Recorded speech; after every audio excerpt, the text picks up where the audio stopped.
सुँगुरको मासु चावल भात अनि साथै यहाँ छ चपस्टिक अनि हैन यहाँ एउटा छ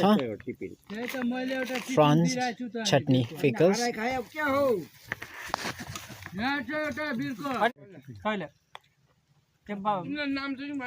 नामसिङ त झिङ्गे माछा कति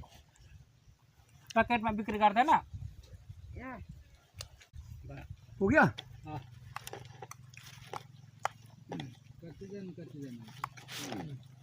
हेर्देको मात्रै भने एउटै मात्रै होला त्यो त हेर्देको भने